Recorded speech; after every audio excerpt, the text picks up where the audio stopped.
Bonjour, aujourd'hui c'est un programme spécial. Mon nom est Bernard Dreyer et mon épouse Pam et moi-même, nous faisons un vidéoblog de temps en temps sur IctusNet Live, en particulier sur la version française. Une note rapide, les versets bibliques qui sont mentionnés ou seront mentionnés sont de la Bible du Semeur. Il y a environ 4 semaines, en souvenir de la libération du camp de concentration d'Auschwitz, certaines chaînes de télévision américaines avaient des programmes spéciaux tels que les voix d'Auschwitz ou mes vacances Holocauste. Et ces deux programmes en particulier ont fait ressurgir à ma mémoire le souvenir de la haine que j'avais pour les Allemands, haine que je n'ai plus. Donc c'est pour ça que je dis que j'avais, je dis j'avais puisque je n'ai plus cette haine. Mais en voyant ces programmes, une chose m'a étonné et un peu ébranlé, c'est que la haine des Allemands essayait de remonter à la surface en voyant ces programmes. Et je n'étais pas fier de moi en pensant à cela. Mais d'autre part, ce qui était intéressant, c'était que les personnes qui avaient vécu dans les camps, qui avaient été plus que maltraitées par les Allemands, leur avaient pardonné. Et ça, je trouvais ça vraiment important et ça m'a marqué. Récemment, la situation en France, comme vous le savez, et au Moyen-Orient ont atteint un point d'ébullition. Un certain nombre de personnes ont exprimé ou continuent d'exprimer leur haine contre les musulmans, et puis je peux lire ça dans les médias, dans certains rapports, dans des journaux français que je lis de temps en temps. Mais en voyant ces programmes sur le Moyen-Orient, ici à la télévision, je me suis aperçu que certains des parents des personnes qui avaient été assassinées ou décapitées, elles parlaient de leur pardon, du pardon aux assassins. Et ça, j'ai trouvé ça énorme. J'ai donc dit à mon épouse Pam, il y a 2 semaines, je devrais faire un programme spécial intitulé « Pardonner, mais pas oublier ». Et donc, j'ai décidé que j'allais faire ce programme. Et ce programme est basé sur mon histoire et mon expérience. Et je dois donc de vous ouvrir mon cœur à ce sujet. Je suis né en France et j'ai grandi dans la région d'Alsace, en Alsace, qui a été 2 fois occupée par les Allemands au cours de la Deuxième Guerre mondiale. Au cours, même, je voulais dire qu'occupée par les Allemands, au cours du siècle dernier, guerre de 14-18 et la Deuxième Guerre mondiale. La Deuxième Guerre mondiale a été une des pires époques pour l'Alsace, avec plein de crimes commis par les nazis contre l'humanité en Alsace et dans d'autres places. Donc, j'ai ma veste ici, je peux vous montrer où ça se trouve là, parce que s'il y a des Nord-Américains qui nous regardent, sur l'envers de ma veste, vous pouvez voir ici, là, vous pouvez voir l'Alsace, la zone occupée. Les Allemands occupaient bien d'autres zones aussi de la France, et il y avait ce que l'on appelait la France occupée, ici. Donc j'étais né dans le sud, dans la région de Toulouse, mais après la guerre, quand l'Alsace a été désoccupée, a été repris aux Allemands, mes parents donc ont déménagé en Alsace. Euh, et j'étais encore tout jeune, un bébé. C'est là que je me suis aperçu au fil des années, que j'avais une haine viscérale, si je peux dire, les, contre les Allemands. Et comme illustration, je me rappelle des choses dont je me rappelle. Immédiatement après la guerre, nous n'avions pas de jouets. Hein, il n'y en avait pas. Mes parents n'avaient pas de café. On avait peu de beurre et nous avions assez peu de nourriture. Pour un bon moment, nous avons vécu de rations et de tickets de rationnement. Donc, à un moment, la seule nourriture vraiment que nous avions, que les Américains avaient laissée dans la maison où nous habitions, qui était occupée, je pense, par un général américain, juste après la libération, et il avait laissé la nourriture, du spam, ou ce qu'on appelait de la viande de singe, etc. Tout ça pour vous dire que ces faits faisaient que je détestais toujours les Allemands. Au lycée, à l'école primaire, j'avais des amis qui étaient juifs, et un certain nombre d'entre eux avaient perdu des parents. D'autres avaient perdu la plupart de leur parenté, oncles, grands-pères, tantes, cousins, etc. Donc, comme vous le voyez, ça m'amenait à toujours détester les Allemands. Et quand j'étais au primaire, pour nous donner une leçon d'histoire et de ce qui s'était passé, nous avons dû visiter le camp de concentration de Natzwiller-Struthof qui se trouvait au nord de l'Alsace.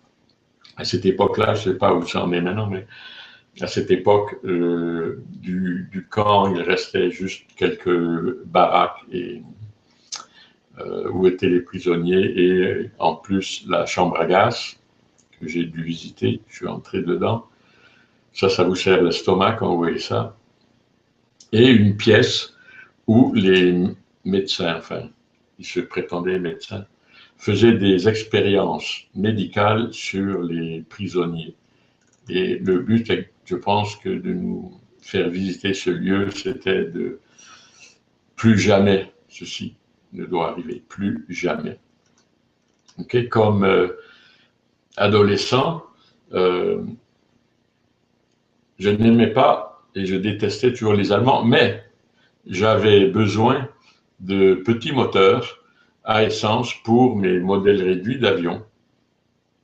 Donc, nous allions les chercher en Allemagne parce que c'était le seul endroit où il était possible d'obtenir ces petits moteurs.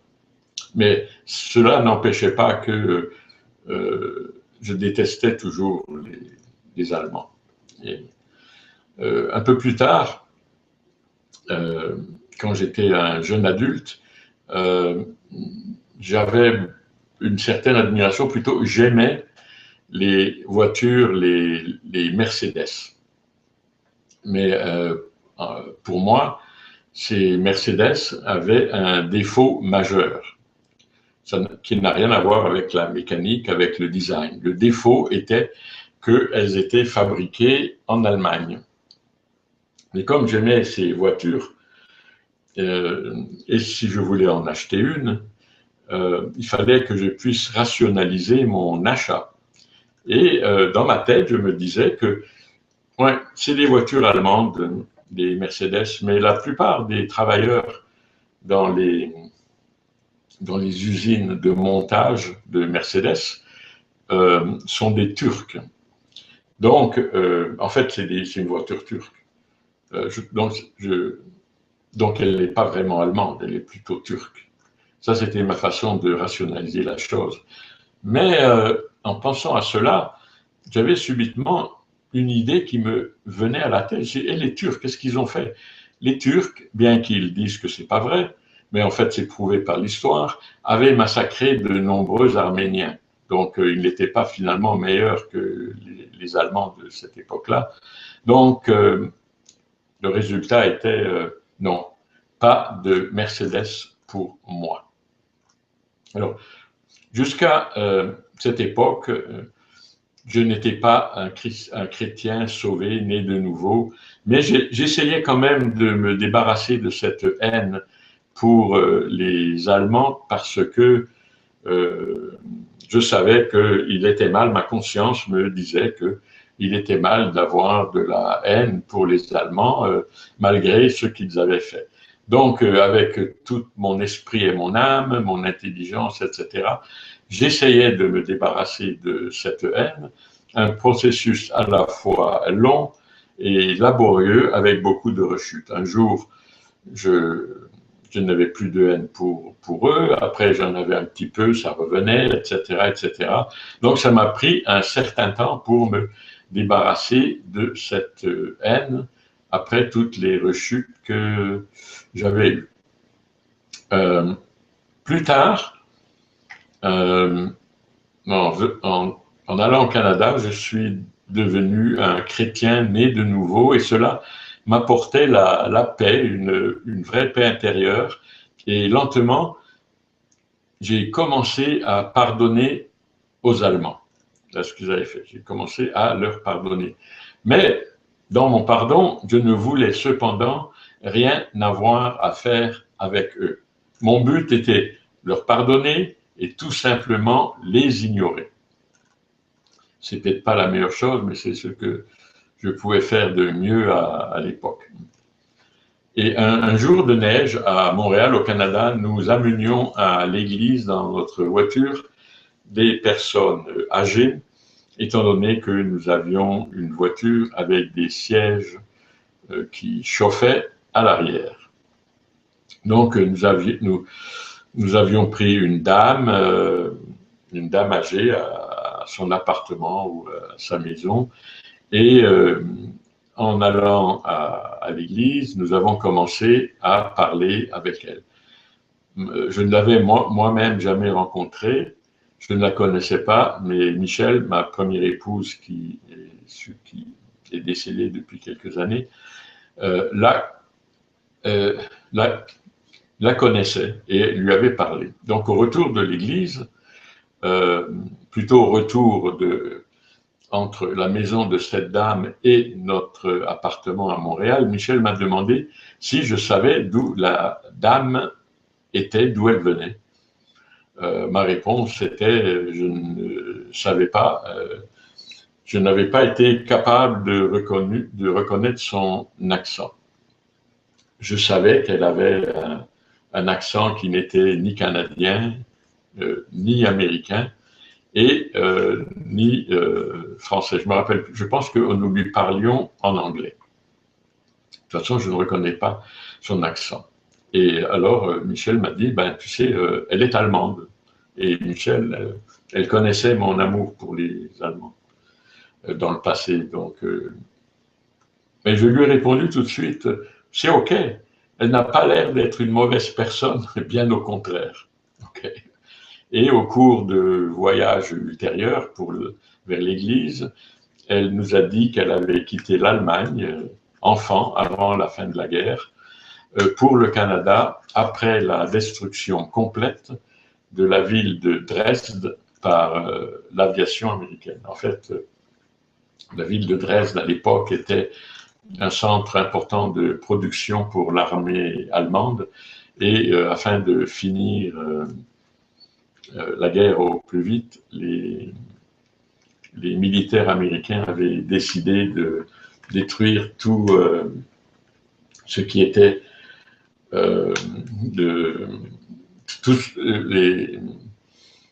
ce qui pouvait participer à l'industrie de guerre, donc les centres de fabrication, etc. Mais comme ils étaient dispersés dans la ville a été complètement rasée. Et ce jour-là, ma haine pour les Allemands a complètement disparu et elle a été remplacée par pardon réel au fond de mon cœur. Avant, je vivais avec œil pour œil de l'Ancien Testament. Les Allemands nous ont maltraités, et il faut aussi qu'on les maltraite. Si ce n'est pas physiquement, c'est dans mon esprit, dans ma façon de voir, dans mes pensées. Donc, je me rappelais toujours ce verset que l'on trouve dans l'Exode, au chapitre 21 et le verset 24. Œil pour œil, dent pour dent, main pour main, pied pour pied.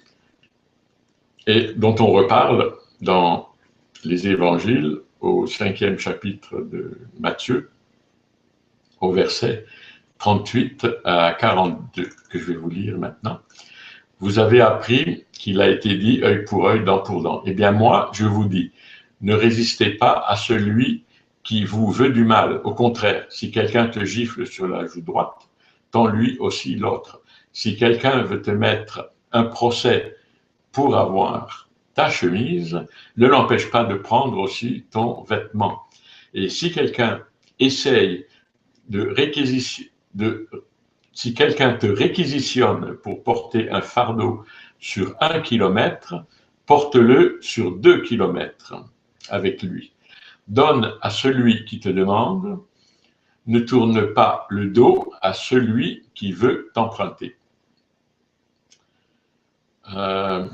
Donc, si on veut bien voir ce qui avait causé cette haine, ce que les Allemands avaient fait, qui, tout le monde le reconnaît, et était diabolique, c'était un mal diabolique. Mais le propos de ce blog, de vidéoblog aujourd'hui, n'est pas de discuter le mal ou le diable. Donc, je ne discuterai pas ce qu'on appelle le méliorisme, la croyance que le monde peut être amélioré par l'effort humain. Je ne vais pas discuter non plus le point de vue des zoroastriens. Ça, c'est, je pense, c'était une religion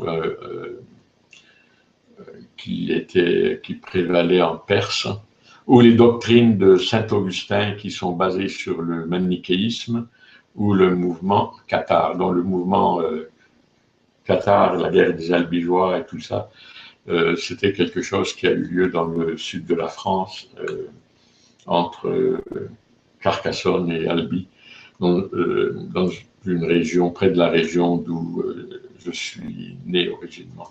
Et je ne discuterai pas non plus de la doctrine de Pélage, qui à un moment était très connue et qui a été abandonnée et qui est discréditée. Je ne vais pas non plus débattre du célèbre échange de lettres ou de mots entre Sigmund Freud, un philosophe allemand, et le physicien Albert Einstein. C'était échanges qui ont eu lieu avant la guerre en 1931 ou 1932. La question que Einstein posait était est-il possible de contrôler l'évolution mentale de l'homme afin de l'abriter des psychoses de la haine et de la destruction? À ce que Freud lui avait répondu qu'il n'existait pour nous, êtres humains, aucune possibilité d'être en mesure de supprimer nos tendances agressives, les tendances agressives de l'humanité. Je ne vais pas débattre sur ces deux points de vue, étant donné que je préfère trouver mes réponses dans la Bible et trouver les versets de la Bible qui concernent le pardon et la miséricorde. Donc, je vais vous lire quelques versets à ce sujet. Le premier dans le 11e chapitre de l'évangile de Marc.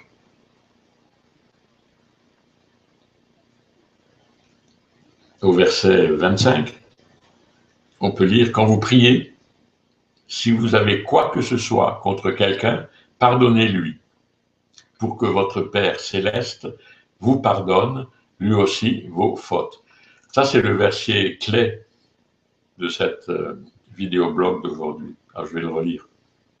quand vous priez, si vous avez quoi que ce soit contre quelqu'un, pardonnez-lui pour que votre Père céleste vous pardonne lui aussi vos fautes. Et dans le Sermon sur la montagne, où nous pouvons lire au chapitre 5 de Matthieu, les versets 6 à 9.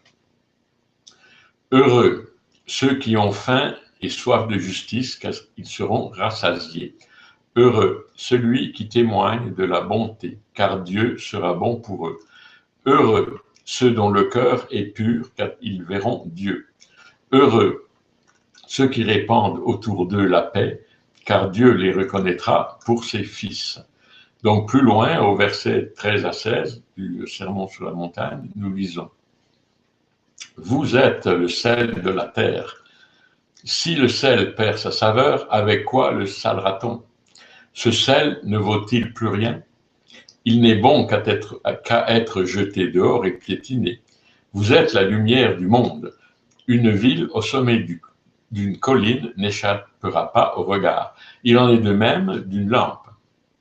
Si on l'allume, ce n'est pas pour la mettre sous une mesure à grains. Au contraire, on la fixe sur un pied de lampe pour qu'elle éclaire tous ceux qui sont dans la maison. C'est ainsi que votre lumière doit briller devant tous les hommes pour qu'ils voient le bien que vous faites et qu'ils en attribuent la gloire à notre Père céleste, à votre Père céleste. Donc, vous voyez, quand vous pardonnez, effectivement, vous voyez, votre lampe brille et vous plaisez à Dieu, car vous avez pardonné. Plus loin, les versets 21 à 26, toujours dans Matthieu 5, vous avez appris qu'il a été dit de vos ancêtres: tu ne commettras pas de meurtre. Si quelqu'un a commis un meurtre, il en répondra devant le tribunal. Eh bien, moi, je vous dis, celui qui se met en colère contre son frère sera traduit en justice. Celui qui lui dit imbécile passera devant le tribunal, et celui qui le traite de fou est bon pour le feu de l'enfer. Si donc, au moment de présenter ton offrande devant l'autel, tu te souviens que ton frère a quelque chose contre toi, laisse là ton offrande devant l'autel et va d'abord te réconcilier avec ton frère. Ce qui veut dire tu lui pardonnes. Puis tu reviendras présenter ton offrande. Si quelqu'un porte des accusations contre toi, dépêche-toi de t'entendre avec ton adversaire pendant que tu es encore en chemin avec lui. Sinon, ton adversaire remettra l'affaire entre les mains du juge, qui fera appel aux huissiers de justice et tu seras mis en prison. Et là, vraiment, je te l'assure, tu ne sortiras pas avant d'avoir remboursé jusqu'au dernier centime. Finalement, toujours dans ce Sermon sur la montagne, au verset 43 et 47, nous lisons: Vous avez appris qu'il a été dit, tu aimeras ton prochain et tu haïras ton ennemi. Eh bien, moi, je te dis, aimez vos ennemis et priez pour ceux qui vous persécutent. Donc là, si je l'applique à ma position vis-à-vis de l'Allemagne, je dois aimer mes ennemis et prier pour ceux qui ont persécuté mes parents, mes ancêtres, etc. Dans le chapitre 5 de l'Épître aux Éphésiens, nous pouvons lire les versets 1 et 2. Puisque vous êtes les enfants bien-aimés de Dieu, suivez l'exemple de votre Père. Que toute votre vie soit dirigée par l'amour, comme cela a été le cas pour le Christ. Il nous a aimés et a livré lui-même sa vie à Dieu pour nous comme offrande et un sacrifice dont le parfum plaît à Dieu. Au même chapitre, je continue avec les versets 8 à 12.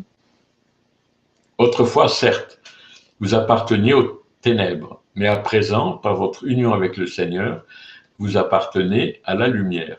Comportez-vous donc comme des enfants de la lumière, car ce que produit la lumière, c'est tout ce qui est bon, juste et vrai. Comme des enfants de la lumière, efforcez-vous de discerner ce qui plaît au Seigneur. Ne participez pas aux pratiques stériles qui favorisent les ténèbres, mais démasquez-les plutôt. Car tout ce que ces gens-là font en cachette est si honteux qu'on n'ose même pas en parler. Donc j'avais lu plusieurs fois ces versets, ils étaient dans moi, le sermon sur la montagne, un de mes passages préférés de la Bible. Donc après tout ça, j'avais une paix complète. J'avais pardonné, mais je n'oubliais pas. Et je me disais, est-ce que je dois oublier ou pas oublier ceci? Non, je ne peux pas oublier. Je pardonne, mais je ne peux pas oublier. Et même, je dirais plus loin, je ne dois pas oublier, car cela fait partie de mon passé. Je ne peux pas anéantir ou changer mon passé. Donc, je peux me rappeler les choses qui sont arrivées et je ne les oublie pas. Donc, je vous encourage finalement à faire de même dans toutes les situations auxquelles vous faites face. Par exemple, je vous donne quelques-unes, la mort d'un être cher, donc ne blâmez pas Dieu et n'ayez pas de la haine pour Dieu, il n'y est pour rien. Un divorce, le racisme, la discrimination. Si des situations comme celle-ci vous sont arrivées, la mémoire de ces situations n'est pas effacée. La mémoire est toujours là. Vous ne pouvez pas oublier ce qui s'est passé, mais vous devez toujours pardonner. Et vous pouvez le faire. C'est un commandement de la Bible. Donc, vous vous souviendrez toujours de ces événements, de ces situations. Mais vous pouvez et vous devez pardonner. C'est un commandement de la Bible. Quand je préparais ce blog vidéo, j'ai trouvé je me suis rappelé une des choses que l'ancien président américain John F. Kennedy avait dit. Donc John F. Kennedy avait dit pardonnez à vos ennemis, mais n'oubliez jamais leur nom. En fait, c'est une illustration de ce que je viens de dire. Pardonnez à vos ennemis, donc le pardon, mais n'oubliez pas leur nom, c'est vous gardez en mémoire leur nom, mais vous leur avez pardonné. Maintenant, il y a un point très important que je dois mentionner et mettre l'emphase sur maintenant. Si vous pardonnez à quelqu'un, okay, cela ne veut pas dire que la personne n'a pas fait quelque chose de mal ou de répréhensible à votre égard. Okay?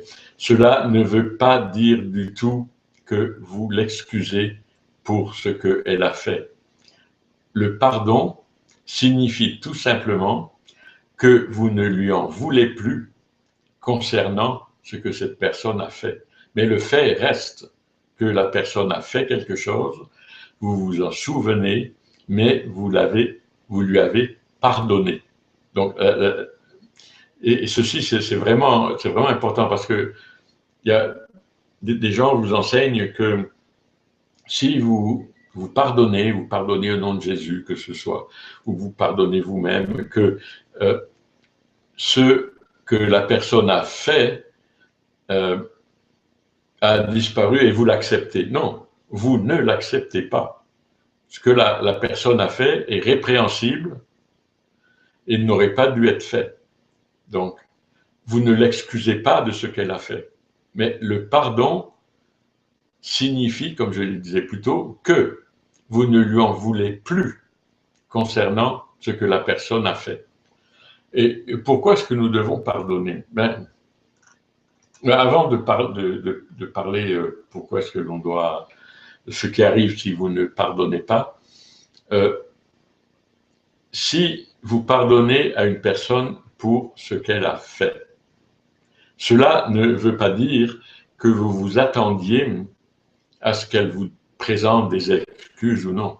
Ça n'a absolument rien à voir et ce n'est pas important. Votre pardon n'est pas lié à ce que la personne vous donne, des excuses ou non. Ça n'a rien à voir. Le pardon est que vous oubliez ce qu'elle a fait, mais vous vous rappelez ce qu'elle a fait. OK. Donc maintenant, le manque de pardon peut apporter quoi dans votre vie? Parce que vous pouvez dire, oh, je ne peux pas pardonner, je ne vais pas pardonner. C'est votre décision. Mais je vais vous dire ce qui arrive avec le manque de pardon. Le manque de pardon peut vous conduire à des relations brisées avec des amis, des gens que vous avez rencontrés, peut vous apporter, j'allais plus loin là, peut vous apporter la maladie. Et il est bien connu que certains ulcères d'estomac sont le résultat du manque de pardon. Vous pouvez même avoir des cauchemars concernant le manque de pardon qui vous torture la nuit. Il est aussi prouvé que certains types de cancers peuvent vous affecter à cause de votre manque de pardon. Mais vous pouvez voir que le manque de pardon qui apporte la maladie, éventuellement, peut vous apporter une mort prématurée. Et j'irai plus loin en disant, le manque de pardon peut éventuellement vous tuer. Maintenant, est-ce que c'est facile, tout ce que je vous ai dit là? Non, ce n'est pas facile. Et mon expérience est là, ça a pris des années. Quand je n'étais pas chrétien, c'est comme je l'expliquais plus tôt, c'était compliqué. C'était un effort de volonté perpétuel, un peu la méthode Coué. Je me disais à moi-même, je pardonne, je pardonne, je pardonne aux Allemands, je leur pardonne, je leur pardonne. C'est compliqué à faire.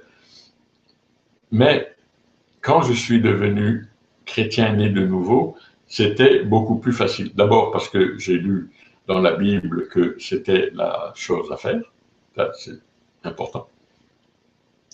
Mais aussi, je me suis rendu compte que le Saint-Esprit pouvait me guider et m'aider dans ma démarche de pardon et aussi pouvait me rappeler ou apporter à ma mémoire les gens ou les groupes sociaux auxquels je devais pardonner, même et me rappeler même ce qu'ils avaient fait sans que ça me touche en moi-même, étant donné que j'allais leur pardonner et j'avais apporté le pardon. Donc le Saint-Esprit et votre relation avec Dieu vous amènera, vous aidera concernant le processus de pardon, un processus qui peut être long. Maintenant, je vais demander à mon épouse de venir. Je vois la porte du bureau qui s'ouvre et elle va venir pour prier pour les gens qui ont besoin de pardonner. Alors, elle va le faire dans la langue de Shakespeare et je vais essayer, tant bien que mal, de traduire ces paroles en français. I said I will try because sometimes I have trouble with English. I go for you. Before we pray, I just want to make one quick comment. My husband emphasized about forgiveness. Ok, je vais vous faire un commentaire rapide. Mon mari a parlé du pardon. Forgiving other people is unconditional. De pardonner aux autres personnes est inconditionnel. In many instances, the people that have done you wrong will never acknowledge that they did anything wrong to you. Les personnes qui vous ont fait du mal ne vont jamais reconnaître qu'ils vous ont fait du mal. In fact, I touched on that this time. I did in English, but in French, I did. Okay, cool. All right, so it's okay. No. Keep going. Okay. Keep going. Forgive them anyway. Vous devez leur pardonner de toute façon, même s'ils ont toujours quelque chose contre vous. It will free you. Ça va vous libérer. And help God to reach that person. Et ça va aider, ça va faciliter le fait que Dieu pourra rencontrer aussi ces personnes et s'approcher de ces personnes. Prayers for that person that did you wrong will help the Lord reach them. Donc, si vous priez pour les personnes auxquelles vous avez pardonné, mais qui, elles, ne vous ont pas pardonné ou continuent à croire qu'elles ont raison, ces prières vont amener Dieu à pouvoir finalement les rencontrer et s'approcher d'eux. Now we'll pray now. OK, on va prier maintenant. Lord, I just thank you for everyone watching. Seigneur, je te prie pour toutes les personnes qui nous regardent. I pray for those that are struggling to forgive people. Et je te prie pour ceux qui ont de la difficulté à pardonner aux autres. I ask you to help them to forgive. Je te demande, Seigneur, de les aider à pardonner. I pray that you would heal the emotions of those people that have been damaged, betrayed, and broken because of wrongs done to them. OK. Seigneur, je te demande d'apporter ton baume d'amour sur les personnes qui ont été blessées ou qui ont vraiment été maltraitées par d'autres personnes, et tu vas les aider ainsi à pardonner. Just be with them and heal them. Seigneur, sois avec eux et guéris-les. We thank you, Lord, that you are helping all of us to be more forgiving to other people. Et Seigneur, nous te remercions parce que tu nous aides, nous, incluant Pam et moi, à pardonner aux autres personnes ou à d'autres personnes si à l'occasion elles font envers nous des choses qui sont répréhensibles. We thank you for this. On te remercie, Seigneur, pour cela. Amen. Amen. You want to add something in French? Au revoir, à bientôt. OK, you said it. OK, à bientôt.